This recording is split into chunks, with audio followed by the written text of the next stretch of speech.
Hey everyone, आज की video में हम ग्राउंड नट की एक बहुत ही इम्पॉर्टेंट डिजीज़ पढ़ेंगे जिसका नाम है टिक्कर डिजीज़ या फिर लीफ स्पॉट डिजीज़। ये इस क्रॉप की बहुत ही इम्पॉर्टेंट फंगल डिजीज़ है। ये डिजीज़ तब अपीयर होती है जब प्लांट 1 से 2 महीने का होता है और ये डिज़ीज़ जनरली सितंबर में देखने को मिलती है और कंट्री के जो प्लेन एरियाज़ हैं, प्लेन्स वाले पार्ट हैं, वहाँ पर देखने को ये मिलती है। जब ये डिज़ीज़ सीवियर स्टेजेस पे पहुंच जाती है तो 20 से 50% तक लॉस हो जाता है क्रॉप का, और अगर साथ में रस्ट भी हो जाए तो 70% तक लॉस हो जाता है क्रॉप का। ये थी इसकी जनरल बातें। अब है इसका होस्ट। इसका होस्ट है ग्राउंडनट। ग्राउंडनट का साइंटिफिक नेम है अरेकिस हाइपोजिया। अब बात करते हैं इसके सिम्टम्स की, यानी ये जब डिज़ीज़ होती है तो हमें क्या क्या सिम्टम्स अपीयर होते हैं। तो ये जो टिक्कर डिज़ीज़ है वो 2 डिफरेंट पैथोजन से होती है। एक है सर्कोस्पोरा अरेकिडिकोला, एक है सर्कोस्पोरिडियम पर्सोनेटम। तो ये दोनों ही पैथोजन अलग अलग सिम्टम्स शो करते हैं।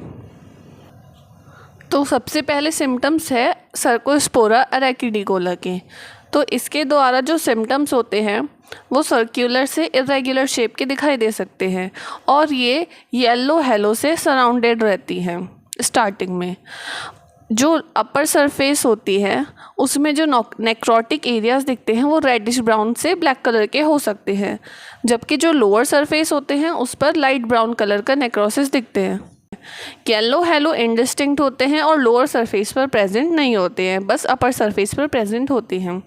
अब नेक्स्ट है कि सर्कोस्पोरिडियम पर्सोनेटम से कौन कौन से स्पॉट्स, कैसे स्पॉट्स बनते हैं। तो ये जो स्पॉट्स बनते हैं वो छोटे होते हैं, ज़्यादा सर्कुलर होते हैं, इनका कलर डार्क ब्राउन से ब्लैक हो सकता है और इनमें कोई हेलो नहीं होते हैं स्पॉट्स के चारों तरफ। ये है डिजीज्ड प्लांट का डायग्राम। ये जो सर्कुलर स्पॉट्स है ये है सर्कोस्पोरिडियम पर्सोनेटम के, और ये जो इरेगुलर शेप के थोड़े बड़े बड़े से हैं ये है सर्कोस्पोरा अरेकिडिकोला के। अब है इसका पैथोजन। हमने अभी देखा इसके 2 पैथोजन हैं, एक है सर्कोस्पोरा अरेकिडिकोला और दूसरा है सर्कोस्पोरिडियम पर्सोनेटम। तो इनका क्लासिफिकेशन देखते हैं। इनका किंगडम है फंजाई, यानी कि ये दोनों ही फंजाई हैं, यानी ये फंगल डिजीज़ है।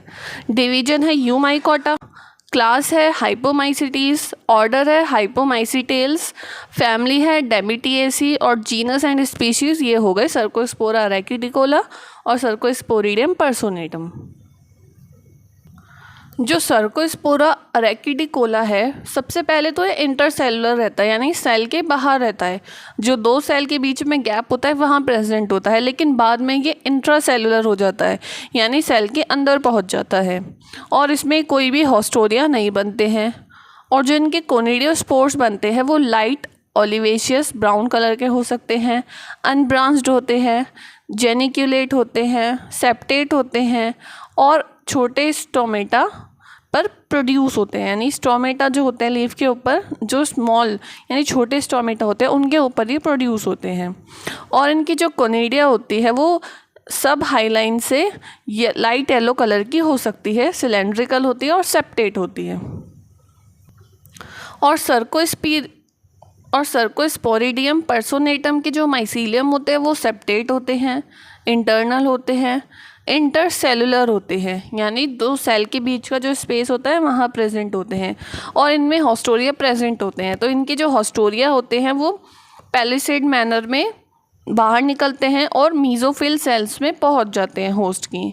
और इनके जो कोनिडियोफोर्स होते हैं वो डेवलप होते हैं स्टोमेटा के ऊपर और वो रप्चर, एपिडर्मिस को रप्चर करके बाहर निकल जाते हैं। इनके जो कोनिडिया होते हैं वो ऑब्क्लेवेट से ऑब्क्लेवेटो सिलेंड्रिकल हो सकते हैं, कलर्ड होते हैं और सेप्टेट होते हैं। ये है सर्कोस्पोरिडियम पर्सोनेटम, ये इसके कोनिडिया हैं और ये है कोनिडियोफोर्स। और ये है सर्कोस्पोरा अरेकिडिकोला, ये इसके कोनिडियोफोर्स हैं और टिप पे ये बनते हैं कोनिडिया। इन दोनों के कोनिडिया और कोनिडियोफोर्स में डिफरेंस होता है। अब है इसकी डिजीज़ साइकिल, यानी ये पूरी साइकिल चलती कैसे है। तो सबसे पहले इन्फेक्शन हो जाता है होस्ट पर, वो दिखता है होस्ट की सरफेस पर, यानी होस्ट की लीफ पर दिखता है। उसके बाद जो होस्ट इन्फेक्शन मैनिफेस्टेशन होता है, यानी हमें सिम्टम्स दिखने लग जाते हैं। सिम्टम्स दिखने लग जाते हैं इसका मतलब वहाँ पर पैथोजन प्रेजेंट है, तो उसका माइसीलियम बनेगा।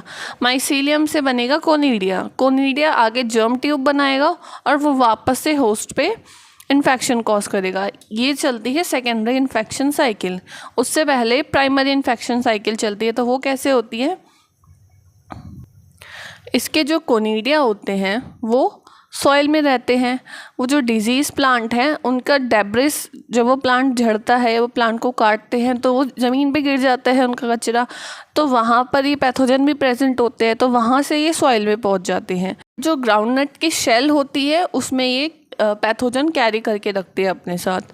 तो जब फेवरेबल कंडीशन आती है पैथोजन के लिए तो कोनिडिया डिससेमिनेट हो जाते हैं, यानी होस्ट की सरफेस पे जाके फैल जाते हैं। उसके बाद इनका जर्मिनेशन होता है, जर्मिनेशन से जर्म ट्यूब बनती है।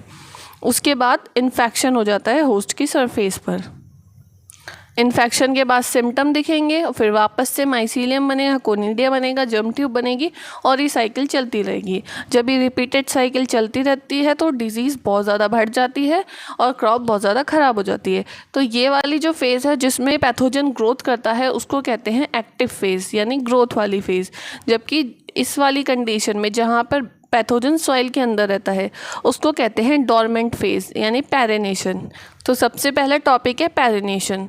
अभी अभी हमने देखा कि इसके जो पैथोजन है वो सॉइल में पड़े रहते हैं, कोनिडिया, या फिर जो ग्राउंडनट के शेल है यानी मूंगफली का जो छिलका होता है उसमें ये रहते हैं, तो वहाँ से ये सॉइल में उस टाइम रहते हैं डोरमेंट फेज़ में। फिर आता है प्राइमरी इन्फेक्शन।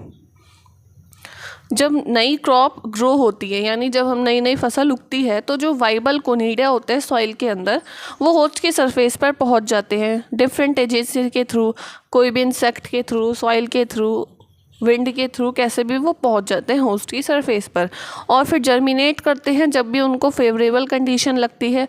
उसके बाद वो प्राइमरी इन्फेक्शन कॉज करते हैं। अब है सेकेंडरी इन्फेक्शन। तो सेकेंडरी इन्फेक्शन किससे होता है? जो प्राइमरी इन्फेक्शन के बाद कोनिडिया बने हैं वो ही वापस से पहुंच जाते हैं फील्ड में, डिफरेंट हेल्दी प्लांट पे पहुंच जाते हैं और वहां जाके उसको इन्फेक्शन कॉज करते हैं। ये जो कोनिडिया होते हैं वो एयर के थ्रू या और कोई एजेंसी के थ्रू यहाँ से वहाँ फैलते रहते हैं और जैसे ये हेल्दी लीफ के ऊपर पहुँचते हैं वहाँ जर्मिनेट करते हैं जब इनको लगता है कि फेवरेबल कंडीशन आ गई है और फिर ये सेकेंडरी इन्फेक्शन कॉज करते हैं। अब है प्री डिस्पोजिंग फैक्टर्स, यानी ऐसे फैक्टर्स जो पैथोजन की ग्रोथ को इंक्रीज़ करते हैं। अब अगर हाई ह्यूमिडिटी होगी तो ये ज़्यादा चांसेस हैं कि इन्फेक्शन बहुत सीवियर तरीके से हो, या फिर हम बहुत लंबे टाइम तक लो टेम्परेचर देते हैं, या फिर वेदर ऐसा है कि काफ़ी टाइम तक लो टेम्परेचर रहता है और साथ में ओस भी पड़ती है, तो इस टाइम पे इन्फेक्शन बहुत सीवियर हो सकता है। और अगर नाइट्रोजन और फॉस्फोरिक फर्टिलाइज़र का बहुत ज़्यादा यूज़ करते हैं तो ये भी पैथोजन की ग्रोथ के लिए बहुत अच्छा होता है। अब है इसका मैनेजमेंट, यानी इस डिज़ीज़ से कैसे बचा जाए। तो उसके लिए हम क्या क्या कर सकते हैं? तो सबसे पहला है कि जो प्लांट का डेब्रिस है, यानी पहले वाली क्रॉप है जिसमें डिजीज़ थी, उसमें जो भी बचा हुआ पार्ट है प्लांट का उसको जला दिया जाए ताकि जो भी पैथोजन है वो ख़त्म हो जाए और वो आगे नेक्स्ट फसल में ये डिज़ीज़ ना करें। दूसरा तरीका ये है कि क्रॉप रोटेशन करें, यानी कि लगातार सेम क्रॉप ना ग्रो करें, अलग अलग क्रॉप ग्रो करें ताकि वो पैथोजन मर जाए थोड़े टाइम बाद।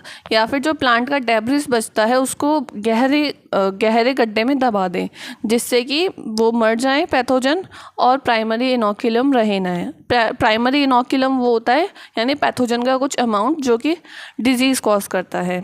इसके अलावा और तरीके हैं कि अर्ली प्लांटिंग कर दें, बीज जब हम बोते हैं उसकी डेट को हम ऑल्टर कर दें, या फिर हम अर्ली मैच्योरिंग वैरायटी यूज़ करें ताकि हम जब वो पैथोजन के लिए फेवरेबल कंडीशन आए तब तक प्लांट उससे पहले ही फ्लावरिंग कर दे, फ्रूटिंग कर दे और प्लांट ही ना रहे तो डिजीज़ ही नहीं होगी। नेक्स्ट है सीड ट्रीटमेंट करें। ये बहुत ही एसेंशियल है कि सॉइल बॉन्ड प्राइमरी इनोकुलम को हम एलिमिनेट कर सकें। नेक्स्ट है कि हम फंजीसाइड का यूज़ करें। फंजीसाइड से एग्जांपल है बॉर्डेक्स मिक्सचर, डाइथेट, Z78, ब्रेस्टेन और भी बहुत सारे इसके एग्जांपल है। तो इस तरीके से हम बचा सकते हैं अपनी क्रॉप को। ये इस डिज़ीज़ के सारे टॉपिक्स ख़त्म हो गए हैं। अगर आपको कोई डाउट हो तो आप कमेंट करके पूछ सकते हैं।